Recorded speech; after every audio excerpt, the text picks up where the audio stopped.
እዚህ አዲስ አበባ ያለው የኦሮሞ ፎቢያ እንዲህ ኦሮሞን መፍራት የኦሮሞ ጥላቻ በትክክል ተገንዝባችሁታል ወይ? ኦሮሞ በዚች ሀገር ግንባታ ላይ ድርሻ የለውም ወይ? ወደ ኋላ ከሄድን ሱስንዮስ ኦሮሞ አይደለም ወይ? ሌሎቹ ነገስታት ኦሮሞ አይደሉም? ኃይለሥላሴ ኦሮሞ አይደሉም ወይ? ታላላቆቹ ጀነራሎች ኦሮሞ አይደሉም ወይ? እቺ ነገር በደንብ አጥንታቸው የገነቡ ኦሮሞ አይደሉም ወይ? ዛሬ ከየት መጥቶ ነው ቋንቋ ሲነገርና ባንዲራ ሲሰቀል ሀገር ሊያፈርሱ ነው ተብሎ የሚዘመርብን? ከየት የመጣ ነው? እኔ በብሔር ፖለቲካ አላምንም። በዚህ ሚዲያዎች በደንብ ታይተዋል። ሌላው በዚህ አጋጣሚ መናገር የምፈልገው በአዲስ አበባ አሁን ያለው ችግር አዲስ አበባ መቼም የጄኖሳይድ የሚባለው ዘር ማጥፋት ብዙ አይነት ነው። እኔ አርሲ ብወለድም የቱለማ ኦሮሞ ነኝ። ንፋስ ስልክ ላፍቶ ክፍለ ከተማ 21 ዓመት ኖሬያለሁ። እዛ አካባቢ ያሉ ገበሬዎች እንዴት እንደተነቀሉ እንዴት ርስታቸውን እንዳጡ የአባ አያንቱ የሚባሉት ሰው የማህበር ቤት ጥበቃ ዘበኝነት ሲጠብቁ ነው በሳምባ በሽታ የሞቱት። ለ14 ሄክታር ከእጃቸው ላይ ተወስዶ ዛሬ 90% ያ ገበሬ የለም። ሳይለንስ ጄኖሳይድ ተካሂዶበታል። ከአካባቢው ላይ ተፈናቅሏል፣ ጠፍቷል። እድል ተገኝቶ ደግሞ በልጆቹ ደምና አጥንት መስዋዕትነት እግር እጃቸው መቆረጥ እድል አግኝቶ ሲመጣ ሌላውን ከገፋ በመጀመሪያ የምንጋፈጠው እኛ ነን። ዘረኝነት ኃጢአት ነው ብዬ ነው የማምነው። ዘር ግን ኃጢአት አይደለም፣ መጽሐፍ ቅዱሳዊ ነው፣ አምላካዊ ነው። አማራ ለመሆን ሰው ማመልከቻ አላስገባም። ኦሮሞ ለመሆን ማመልከቻ አላስገባም። የአማራ አጠገቤ መኖር ለእኔ ስጋቴ አይደለም፣ ውበቴ ነው። እኔ የአማራን ሕዝብ በጣም ነው ማከብረው። በደርግ ጊዜ ውትድርና ዘምቼ ሊማሊሞ ተራራ ላይ ወድቄ ራሴን ስቼ አንድ አማራ ናቸው ተሸክመው 21 ቀን ቤታቸው መግበው የዛሬ ህይወቴን ያስቀጠሉኝ። የዛሬ ህይወቴ የቀጠለው ፊደል ያስተማሩኝ የአማራ መነኩሴ ናቸው።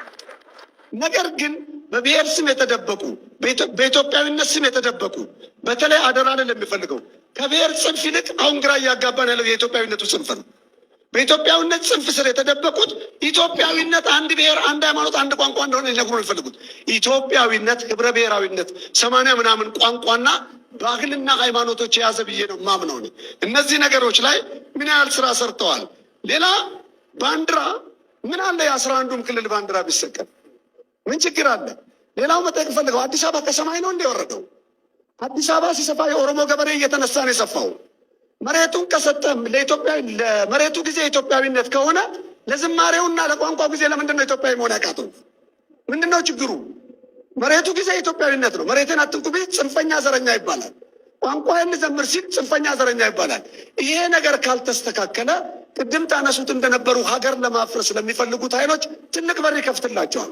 የህዝብ ጥያቄ መመለስ አለበት። ብልጽግና ማድረግ ያለበት ነገር ብዬ የምናገረው ብልጽግና የእናንተ የምትመሩን ወንድም እህቶቻችን ጉዳይ አይደለም፣ የልጆቻችን የህይወት ጉዳይ። ውስጣችሁን በደንብ ብትፈትሹ እናንተም ጋር በሁለት በሶስት ካርድ የሚጫወቱ አንዳንድ አመራሮች በእኛ ክፍለ ከተማ እኔ ባለሁበት አሁን ለውጡ ሲመጣ የኦሮሞ ቄሮን መዋቅር ማፍረስ አለብኝ ብሎ ተነሳ ነው። መሪው በሳል ስለሆነ በዚህ አጋጣሚ አቶ ሙሉነን ላመሰግን ይፈልጋል። በሳል ስለሆነ ልጆቹን በተለየ ጥበብ ይዞ እኛም ሽማግሌዎች ረድተነው ጉዳዩ ፈረስን። የትኛውን ቄሮ ደም አጥንቱን ገብሮ አሁን ብልጽግናን የሚደግፈው ለብልጽግና የሚሞተው ትናንሽ ነገር ይዞ መሬት ስለቆፈረ እነዚህ ቢፈተሹ መዋቅር ውስጥ ሁሉም የየራሱን ለመዘርጋት ሲሰራ እንመለከታለን። ሌላው ባህላዊ የግጭት አፈታቶችን መንገድ ብትጠቀሙ፣ ሃይማኖት አባቶችን ብትጠቀሙ። ሁለት ሀገር የለንም። እኔ በብሔርና በሃይማኖት ግጭት ዙሪያ ባለሙያ ነኝ። በጣም የምናገረው ነገር በየስብሰባው የብሔርና የሃይማኖት ግጭት አሸናፊ የለውም። ልጅ ሲሞት አባት ሲሞት ልጅ ነው የሚተካው። ምናልባት ታሪክ አለን ረጅም ነን አንፈርስም ካላችሁ ከሲሪያ የበለጠ ታሪክ የለንም። ታላቅ ሀገር ናት። ቅድመ ብሉይ ኪዳን በብሉይ ኪዳን የምትታወቅ ሀገር ናት። ነገር ግን ዛሬ ልጅ አልባ ቤት አልባ ንብረት አልባ ወጥቶ በጎዳናዎቻችን ላይ ይለምናል። ከነሱ ካልተማርን ከየትም አንማርም። ሌሎች በሰሜን አፍሪካ ሀገራት እነ ሊቢያን ማየት ይቻላል። ቀሬና ተብለው ጥንት የተጠሩ ዛሬ ፈራርሰዋል። እሴታችንን ለመጠበቅ ምን እናድርግ ነው? መንግስት ብቻውን ይሄ የብዙ መቶ ዓመት ድምር ችግር የወደቀበትን ሀገር መለወጥ አይችልም። ሰላም የሚጀምረው ከቤቴ ነው። እኔ ለልጄ ከምነግረው ነው፣ ከማስተምረው ነው። ስለዚህ እያንዳንዳችን እዚህ ከምንናገረው ልክ ተግባራዊ እንሆን። የሃይማኖት አባቶች ስነ ምግባርን በደንብ አስተምሩን። አባገዳዎች ባህላዊ እምነት የምትከተሉ በሙሉ ሀገር አልባ ከሆነን ይሄ ሰላም ከእጃችን ከወጣ መልሰን ሜንቴን ለማድረግ ዋጋ ያስከፍለናል። እነዛ ሀገራት መመለስ አቅታቸው እስካሁን ፈርሰዋል። ስለዚህ የጽንፈኛ የሚባለው ቡድን ስሙ ቢጠቀስ ወንድሜ ከሆነ ለሀገር መፍረስ ምክንያት የሚሆን ከሆነ አሳልፌ ለመስጠት ቃል ኪዳን ገብቼ ነው መውጣት ያለብኝ። ምክንያቱም ከአንድ ወንድሜ ይልቅ ብዙሀን ሚሊዮኖች የሚኖሩበት ሀገር ይበልጥብኛል ብዬ ስለማስብ። በተረፈ የጀመራችሁት እንቅስቃሴ